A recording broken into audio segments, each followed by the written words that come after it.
Supreme court के अंदर आखिर किन बातों को उठाया गया? अंजलि हमारे साथ लगातार जुड़ी हुई हैं। अंजलि, अब सुप्रीम कोर्ट की तरफ से स्टेटस रिपोर्ट गुरुवार तक सौंपनी होगी, ये कह दिया गया है, और ये स्टेटस रिपोर्ट जैसे आएगी उसके बाद देखना होगा कि क्या निर्णय लिया जाता है। अंजलि,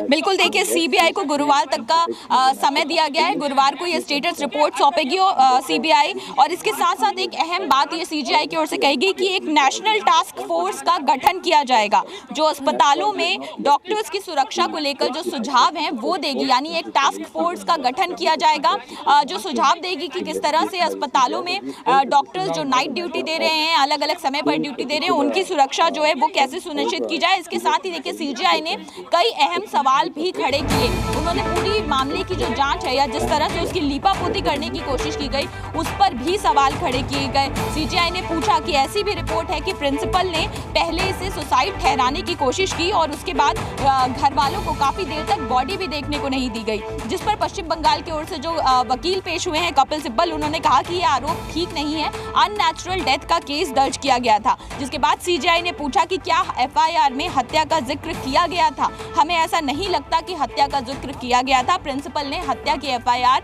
क्यों नहीं दर्ज कराई? तो देखिए, ये कई अहम क्वेश्चंस जो हैं वो पूछे गए हैं और ये तमाम वो पॉइंट्स भी हैं जिन पर लगातार सवाल खड़े किए जा रहे थे कि आखिर मामले को क्या रफा दफा करने की या उसकी जांच को कहीं ना कहीं हैम्पर करने की कोशिश की जा रही है। क्योंकि सीजीआई ने उस बात का भी जिक्र किया कि किस तरह से भीड़ जो है वो क्राइम सीन में दाखिल हो गई, वहां पर तोड़फोड़ की, यानी आप क्राइम सीन और वहां पर मौजूद एविडेंस के साथ टेम्परिंग कर रहे हैं। और इस बीच में पुलिस क्या कर रही थी? पुलिस ने वहां पर क्राइम सीन में कैसे अलाउ किया वहां पर लोगों को जाने को और किस तरह से भीड़ वहां पर घुस गई? इस पूरे मामले में अब सीजीआई ने सीबीआई को ये कहा है, चीफ जस्टिस ने, कि वो जांच की प्रगति के बारे में जो अब तक की स्टेटस रिपोर्ट है वो गुरुवार तक सौंप दें, और साथ ही साथ नेशनल टास्क फोर्स जिसका हमने जिक्र किया कि उसका गठन किया जा रहा है सुप्रीम कोर्ट की ओर से, जिसमें अस्पताल में डॉक्टर्स की सुरक्षा को सुनिश्चित करने की बात से जुड़े जो सुझाव हैं वो दी।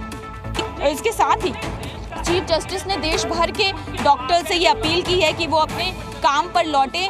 ये सुप्रीम कोर्ट इस बात को सुनिश्चित करेगा कि किस तरह से डॉक्टर्स की सुरक्षा जो है वो उनको मुहैया कराई जाए, उनकी सुरक्षा में किसी तरह की कोताही जो है वो नहीं बरती जाएगी। तो चीफ जस्टिस ऑफ इंडिया की ओर से ये भी कहा गया है, डॉक्टर्स से ये अपील की गई है कि अपने काम पर लौटे, क्योंकि डॉक्टर्स जो बीते एक हफ्ते से भी ज़्यादा समय से जो धरने पर बैठे हैं, लगातार अपने लिए इंसाफ की मांग कर रहे हैं, अपने साथियों के लिए इंसाफ की मांग कर रहे हैं, उसके चलते कई मरीजों को जो अस्पतालों में अलग अलग आने जाने वाले लोगों को भी काफ़ी दिक्कतों का सामना करना पड़ रहा है। तो एक और डॉक्टर से अपील की गई है, वहीं दूसरी ओर चीफ जस्टिस ने यह भी कहा है कि नेशनल टास्क फोर्स का गठन किया जाए, एक स्टैंडर्ड प्रोटोकॉल जो है वो बनाया जाए ताकि अस्पतालों में डॉक्टर्स की सुरक्षा जो है वो सुनिश्चित हो सके। जी, जी न्यूज़।